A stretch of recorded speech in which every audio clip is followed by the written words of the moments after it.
Bonsoir, bonsoir, bonjour.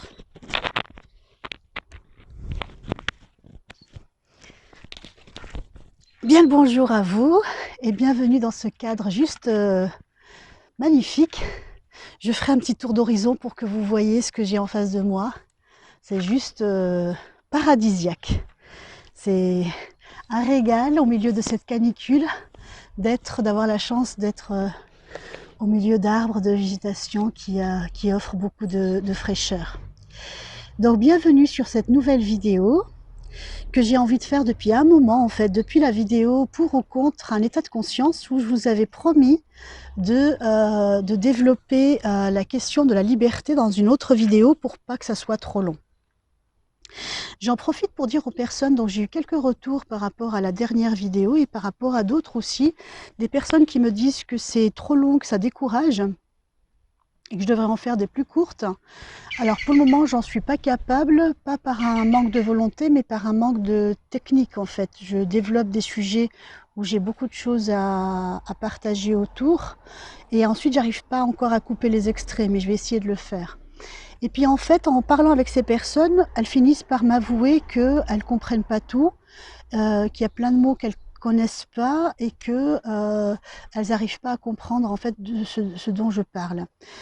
Je voudrais les rassurer et leur dire simplement que si c'est juste une question de vocabulaire, c'est un très bon moyen d'enrichir votre vocabulaire. Il y a un mot que je ne comprends pas, c'est pas grave. Je prends mon téléphone, je tape le mot, je mets définition et on m'explique. Et c'est une manière d'enrichir votre vocabulaire. Avoir un vocabulaire fourni, avoir beaucoup de vocabulaire est est une grande richesse parce que ça nous permet d'avoir plus d'outils pour exprimer ce qu'on ressent, exprimer notre monde intérieur, d'accord? Et de pouvoir du coup le communiquer à d'autres, etc. Et puis ensuite, je voudrais aussi préciser, je l'ai déjà dit, je pense, mais je le redis, je suis peut-être pas douée pour le faire et j'en suis vraiment désolée. Je vous offre ce que je suis aujourd'hui et ce que je partage, je ne le partage pas avec. Ça ne requiert pas d'avoir un niveau intellectuel, bien au contraire. Je ne m'adresse pas à vos têtes, je ne m'adresse pas à la tête qui veut comprendre, je m'adresse à l'être profond en vous. Donc si ça vibre en vous, si ça résonne, c'est que vous êtes au bon endroit, c'est que vous êtes prêt pour recevoir ce genre de message, que ce soit ce que je partage ou les textes aussi des grands maîtres que je partage. Parce que je ne sais pas comment l'appeler, moi, euh, cette connaissance, elle s'adresse à tout le monde. Ce n'est pas comme le savoir. Et au contraire, les gens qui ont beaucoup de savoir, que ce soit un savoir intellectuel ou un savoir entre guillemets spirituel, ces personnes-là ont un grand empêchement. Ce savoir-là est un grand obstacle pour recevoir ce genre d'enseignement. C'est un enseignement qui ne rajoute pas des choses à savoir. C'est un enseignement qui vient déjà confondre. C'est un enseignement qui vient confondre ceux qui croient savoir. Moi, quand je suis arrivée à Parme, face à ce grand maître Pino Ferroni, qui m'a complètement séduite par son grand cœur et son grand esprit, etc., j'arrivais de 10 ans de psychanalyse, j'avais aussi été militante politique, etc. Et donc, du coup, j'avais un prétendu savoir. J'ai appartenu un peu au milieu intellectuel de Lyon en France, au milieu culturel aussi et littéraire. Et donc, je me pavanais un petit peu en voulant le séduire par mon savoir. Quand il parlait de choses, je levais la main pour dire ce que j'en pensais, etc. Et il a tout de suite remis à sa place mon mental rationnel qui plus que cherchait la vérité, cherchait à se montrer. Et en fait, on dit, je crois que c'est dans le Tao Te Ching, où il est dit que le sage confond celui qui croit savoir. Et Pino Ferroni, il l'a fait avec moi, et c'est ce que font aussi les grands maîtres zen, etc., avec leurs disciples. Il m'a fait taire pendant, je sais pas, il m'a fait taire pendant des années. Pendant des années, en fait, je venais, je m'asseyais et je ne disais pas un mot. Et qu'est-ce que c'était bon! Qu'est-ce que c'était bon que de recevoir et puis de faire taire. En fait, ça a diminué ce bavardage intérieur. Ça a diminué ce dont j'avais même pas conscience avant. Cette voix, ce monologue intérieur incessant. Et en fait, je venais, je m'asseyais et je recevais.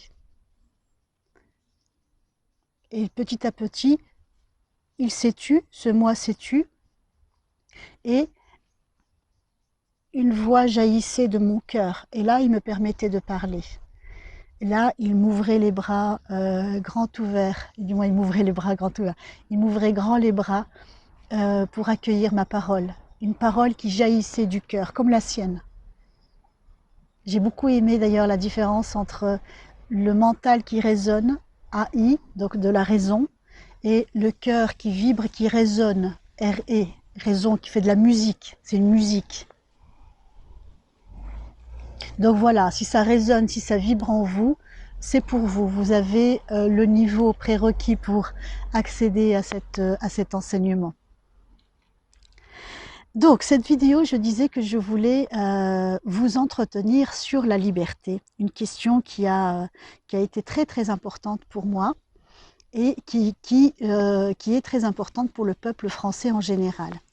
Donc je voudrais attirer votre attention sur la devise et pas le slogan. Dans une vidéo, j'ai dit slogan. Je suis désolée, je malmène un peu la langue française à cause de l'émotion, du fait de parler comme ça face à une caméra, mais même par rapport à un groupe. En fait, je suis toujours un peu timide de parler en public. Je n'avais pas du tout imaginé faire ça, le faire un jour, de parler en public et d'exprimer tout ça en public. Bref. C'est comme ça et je m'y adapte et j'obéis et je suis le flux. Je suis le courant, le fil de l'eau comme on dit. Donc cette devise liberté, égalité, fraternité qui est le principe de la République française, qui est un héritage du siècle des Lumières et qui est né pendant la Révolution française. Donc cette devise République, cette devise liberté, égalité, fraternité qu'on voit sur les belles mairies de tous les centres-villes de France, de tous les centres des villages, en fait, les mairies qui sont au centre des villages. Cette devise qu'on voit aussi à l'école, qu'on voit dans les documents officiels, etc. Je vous pose la question. Combien elle est incarnée dans la réalité, cette devise? Combien la liberté, l'égalité, la fraternité, combien on les vit concrètement, réellement? Sommes-nous réellement libres? Sommes-nous réellement égaux? Sommes-nous réellement fraternels? Alors liberté, vous allez me dire oui. Et effectivement, en France, on est libre, extérieurement. En France, je suis libre de m'habiller comme je veux, plus ou moins.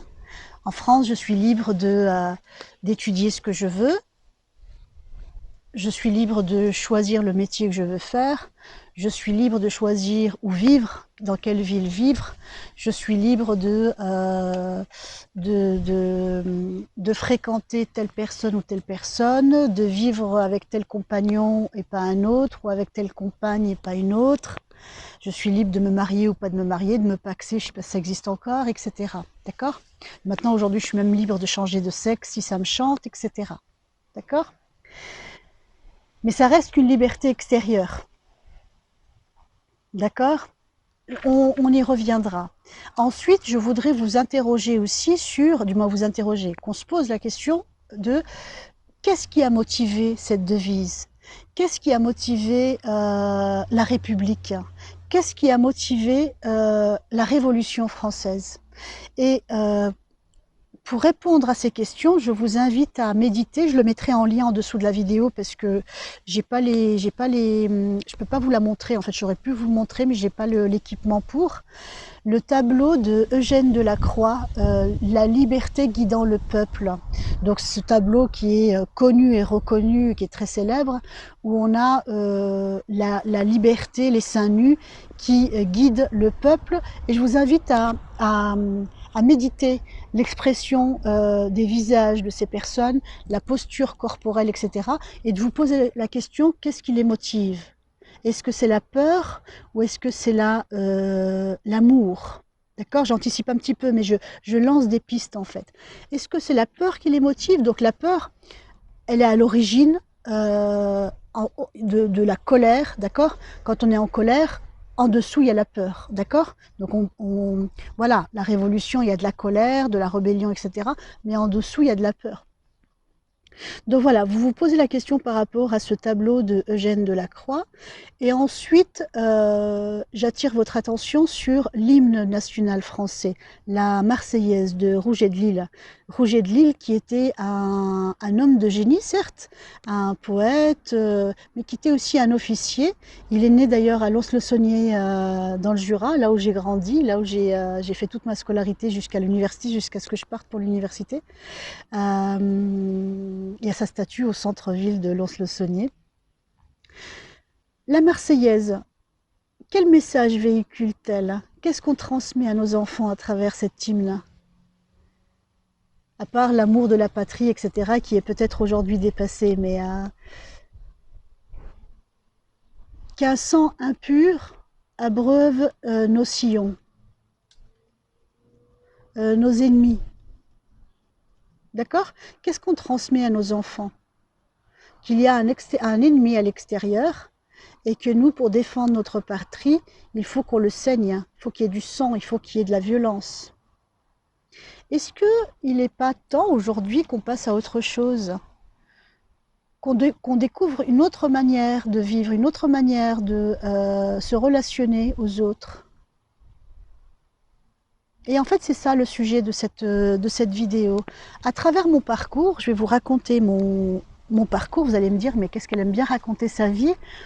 Enfin, c'est vrai que j'aime bien raconter ma vie, mais j'ai eu une vie en fait douloureuse, difficile, compliquée, etc.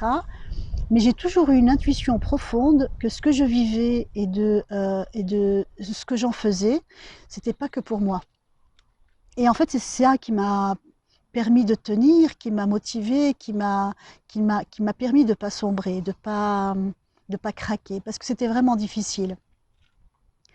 Donc c'est pour ça que je le partage avec vous, c'est parce que j'ai vraiment cette intime conviction que ce n'était pas que pour moi, voilà, que je l'ai vécu, que j'ai fait tout ce que j'ai fait pour que ça serve à d'autres, pour que ça soit utile à d'autres.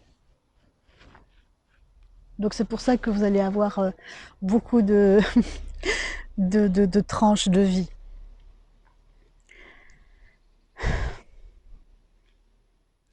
Donc on va faire une petite pause où je vais simplement vous lire le texte sur la liberté de Khalil Gibran dans Le Prophète, que j'aime beaucoup, je vous en parle beaucoup, Le Prophète. Et j'ai cette petite édition que j'offre beaucoup, qui coûte vraiment pas cher, elle coûte 2,80 €. Et il y a une préface, la préface de Amin Malouf, que j'aime beaucoup, dont j'ai pas lu grand chose, mais j'ai lu Les identités meurtrières. Si jamais ça vous intéresse, c'est le sujet en fait de les identités meurtrières, c'est sur quand on a plusieurs identités, quand on a plusieurs identités culturelles, religieuses, linguistiques, etc. Donc, comme vous le savez, moi je suis née au Maroc, de parents marocains, etc. Mon père a immigré en France, on l'a rejoint le regroupement familial en 80. Et donc du coup, j'ai grandi, évolué dans la culture française et puis à un certain moment dans ma vie, je suis tombée amoureuse de l'Italie, de la culture italienne. Je l'étudie à l'école et donc du coup, en fait, voilà, je suis entre ces trois cultures, ces trois langues, etc. Et dans ce livre, dans son livre Identité meurtrière, il montre en fait combien c'est indispensable d'intégrer ces différentes cultures parce que sinon, il y a de la violence à l'intérieur, on se fait violence. Il parle c'est comme s'il nous manquait une jambe, c'est comme s'il nous manquait une partie de nous-mêmes. Et ça, je l'ai vécu vraiment directement. J'ai été dans une grande souffrance jusqu'à ce que j'intègre les trois cultures. Et là, en faisant ces vidéos, j'ai beaucoup de joie et de plaisir parce que je me sens libre d'exprimer mes différentes appartenances, mes différentes cultures. Et c'est en lien avec la liberté, c'est pour ça que je vous en parle. Donc, et un orateur dit, parle-nous de la liberté. Et il répondit, aux portes de la ville et dans vos foyers, je vous ai vu vous prosterner et adorer votre propre liberté. Donc votre idéal de liberté. De même que les esclaves s'abaissent devant leur tyran et chantent ses louanges alors qu'il les tue. Hélas, dans le bosquet du temple et dans l'ombre de la citadelle, j'ai vu les plus libres d'entre vous porter leur liberté comme un joug et des menottes. Et en moi mon cœur a saigné, car libre vous le serez seulement lorsque le désir même de chercher la liberté sera devenu pour vous un harnais. Et lorsque vous aurez cessé de parler de liberté comme d'un but et d'un accomplissement. Parce qu'effectivement, tant qu'on parle de liberté, on n'est pas libre. Quand on est libre, en fait, qui on est vraiment est déjà libre. Et quand on contacte cette partie-là, qui on est vraiment, on est déjà libre, on est libre. Donc du coup, chercher la liberté ou parler de la liberté n'a plus de sens. Vous serez vraiment libre, non pas lorsque vos jours seront sans souci et vos nuits sans désir ni peine, mais plutôt lorsque votre vie sera enrobée de toutes ces choses et que vous vous élèverez au-dessus d'elles, nus et sans entrave. Et comment vous élèverez-vous au-dessus de vos jours et de vos nuits, sinon en brisant les chaînes qu'à l'aube de votre intelligence, à l'aube de votre intelligence, donc vous n'étiez pas très intelligent, vous avez noué autour de votre heure de midi. En vérité, ce que vous appelez liberté est la plus solide de ces chaînes, même si ces maillons brillent au soleil et vous aveuglent. Et qu'est-ce sinon des fragments de votre propre moi que vous voudriez écarter pour devenir libre? Si c'est une loi injuste que vous voulez abolir, cette loi a été écrite de votre propre main sur votre propre front. Vous ne pourrez pas l'effacer en brûlant vos livres de loi ni en lavant les fronts de vos juges, quand bien même vous y déverseriez la mer.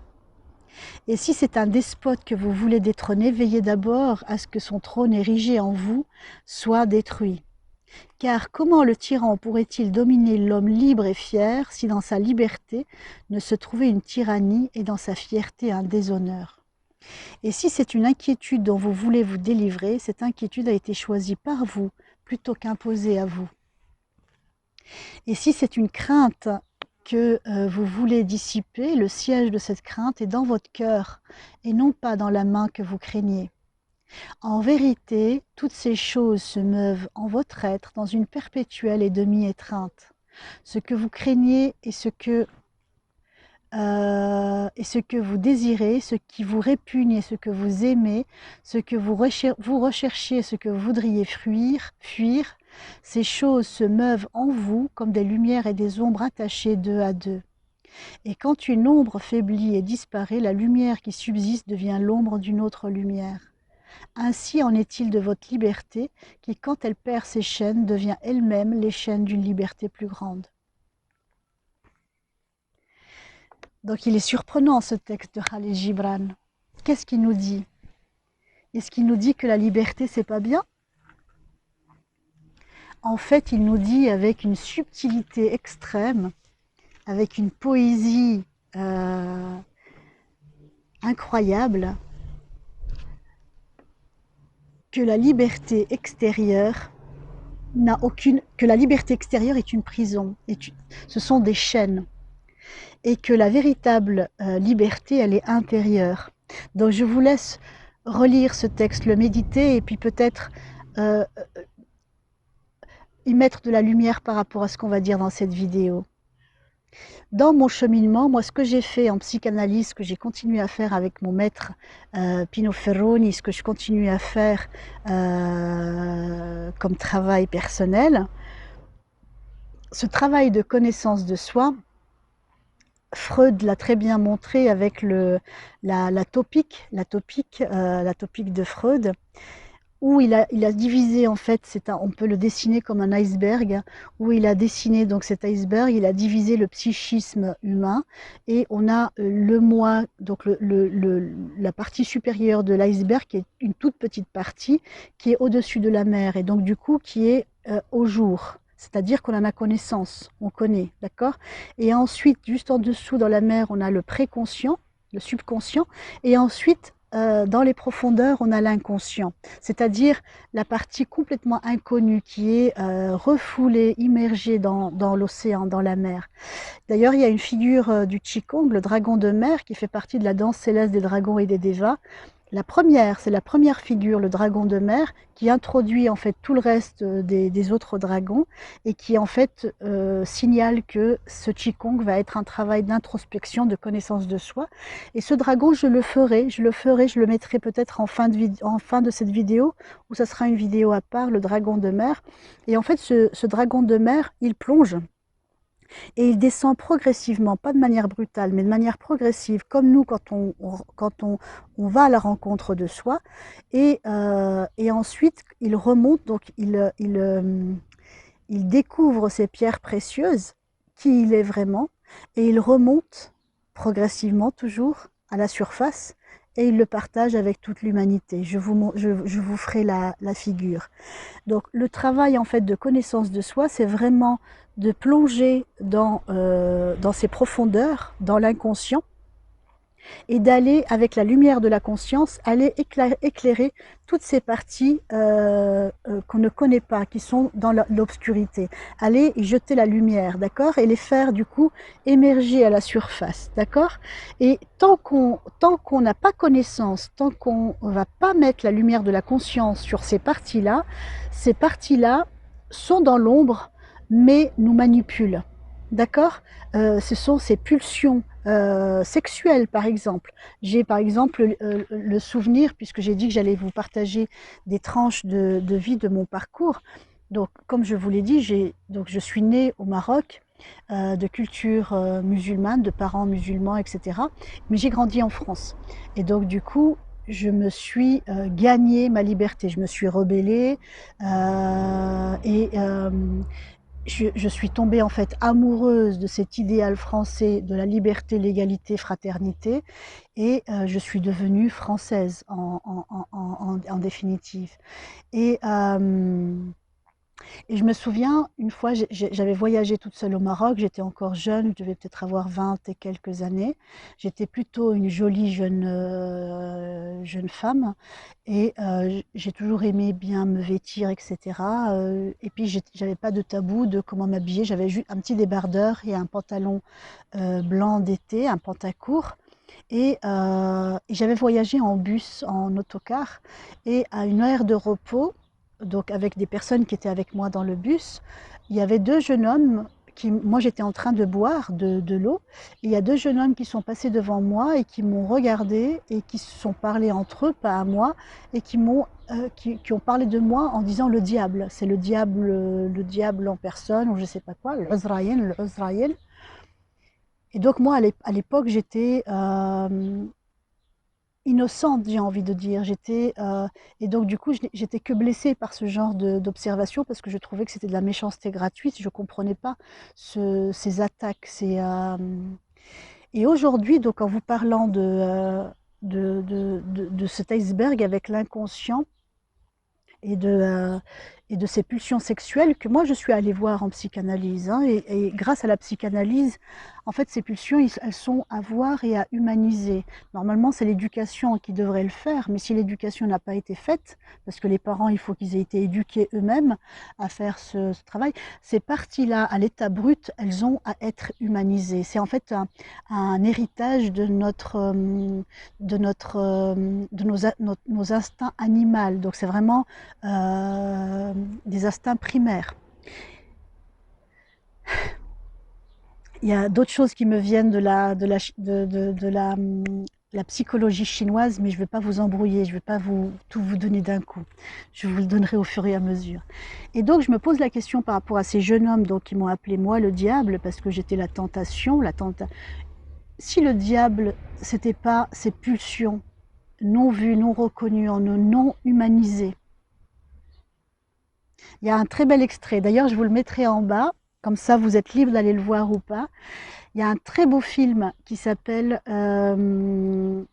La source des femmes. La source des femmes et pas la source de l'amour. Parce qu'en italien, ça a été traduit par la sorgente dell'amore. Et en français c'est la source des femmes. C'est un film italo-franco-marocain, je crois, ou tunisien. Très très beau film sur la condition des femmes au Maroc et les femmes qui se rebellent un petit peu contre les hommes en faisant la grève de l'amour. Et très magnifique, vraiment très très beau film. Très réaliste, très vrai, etc. Et il y a une scène, et je vous la mettrai en lien, et je vous invite à voir le film en entier parce qu'il en vaut la peine. Il est vraiment très beau. Il y a une scène où il y a une femme, c'est une actrice assez connue, je n'ai pas son nom, une femme qui va enguirlander son fils barbu par rapport au voile et qui lui dit et si c'était pas vous qu'on devait voiler et si c'était pourquoi je devrais me voiler moi si Dieu m'a faite telle quelle pourquoi ce serait moi qui devrais me cacher pourquoi je devrais cacher ce que Dieu m'a donné et si c'était vous qu'on devait voiler parce que vous n'êtes pas capable de maîtriser vos pulsions et c'est tout à fait juste donc là on m'a traité de diable alors que le diable c'était leur pulsion non humanisée. Et vous voyez le lien avec la liberté. Parce que là, je vous parle de la culture arabe, qui certes, sur plein d'aspects, euh, on en est encore au Moyen Âge. Mais si on regarde, parce qu'il faut toujours regarder en soi et pas chez le voisin, pas chez l'autre. D'accord? Moi, je vous parle du Maroc parce que je viens de ce Maroc et que j'ai eu affaire avec toutes ces choses du Maroc. Mais par contre, souvent, quand je parle avec les gens, en France, par exemple, j'étais sensible à ce manque de liberté. J'ai des antennes très élargies. Et souvent, en fait, on me ramène ah, mais occupe-toi plutôt de ce qui se passe dans ta culture.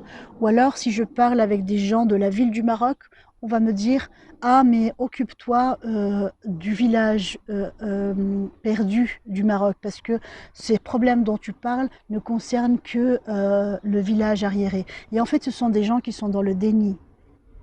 Moi, je regarde en moi. C'est ce que nous dit Khalil Gibran et ce que nous dit d'une manière magistrale, et je crois que c'est celui qui en parle le plus clairement et le plus explicitement, avec une puissance, Krishnamurti, Jiddu Krishnamurti, qui nous dit que la véritable révolution ne peut être qu'intérieure, que l'histoire nous a assez démontré que vouloir changer l'extérieur, on a l'exemple flagrant avec la France, avec la Révolution française, que vouloir changer les choses à l'extérieur, avec de la violence, avec de l'agressivité, avec du sang, etc., on a la preuve aujourd'hui que ça n'apporte pas la paix. Est-ce que nous sommes en paix, réellement? Que c'est qu'en changeant le mental humain, c'est qu'en se changeant à l'intérieur qu'on peut changer l'extérieur. Et ça, c'est révolutionnaire. Tant qu'on n'aura pas pris conscience de ça, on sera toujours dans les problèmes et avec des problèmes. Parce qu'on est identifié au problème même. Et le problème même, c'est ce mental.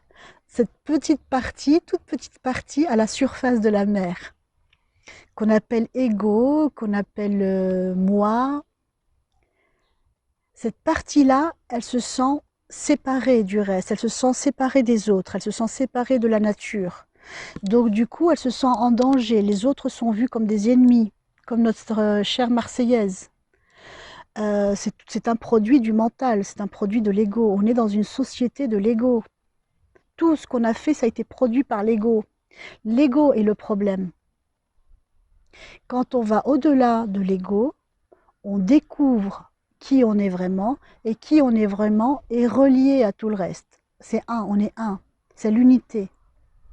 Moi d'ailleurs, avant de faire cette découverte, j'ai toujours été sensible par rapport aux enfants, mais par contre, je l'étais beaucoup moins. Je me sentais pas du tout concernée par les animaux ou par la nature en général.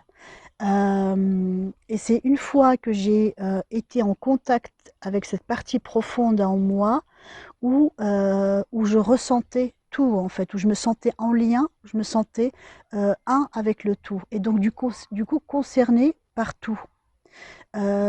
Aujourd'hui, par exemple, à chaque fois la période de la fête du mouton, ce qu'on appelle la fête du mouton, l'Eid Kibir, la grande fête en arabe, je sens concrètement la douleur de ces agneaux qu'on égorge.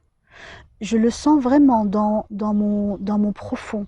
Et donc, du coup, je ne peux pas rester les bras croisés, et je peux encore moins accepter d'aller fêter je ne sais pas comment l'appeler, cet acte barbare.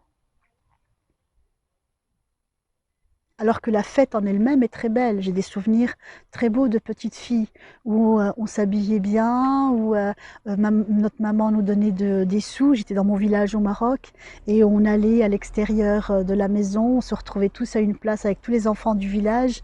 Il y avait des musiciens, des vendeurs de bonbons, etc. Et c'était très festif. Mais aujourd'hui, est-ce qu'on peut cesser de créer de la souffrance? Parce que si je crée de la souffrance auprès d'animaux, cette souffrance-là, elle est dans l'environnement. Donc du coup, si on a envie de contribuer à la paix sur la Terre, il faut commencer à cesser de créer soi-même de la violence, de la souffrance.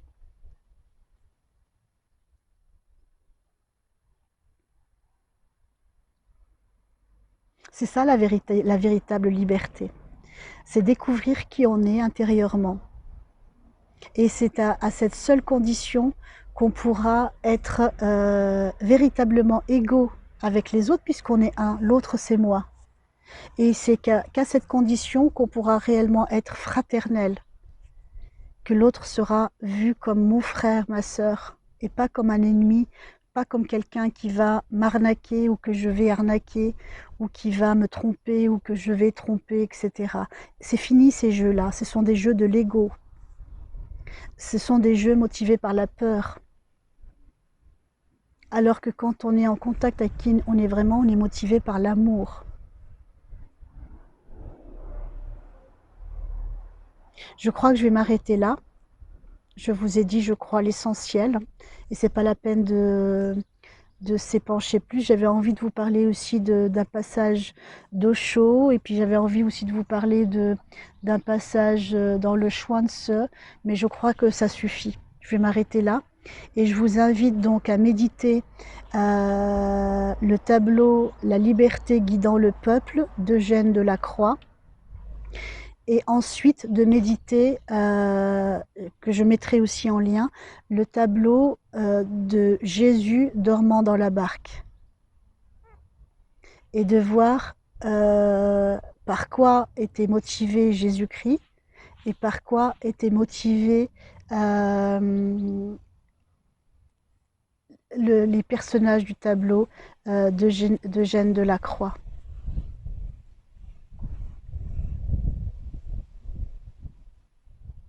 Voilà, je vais m'arrêter là, et puis je vous mettrai le dragon de mer, je vous mettrai le dragon de mer à la suite de cette vidéo ou dans une autre vidéo. Je vous remercie, et puis à très bientôt. Au revoir.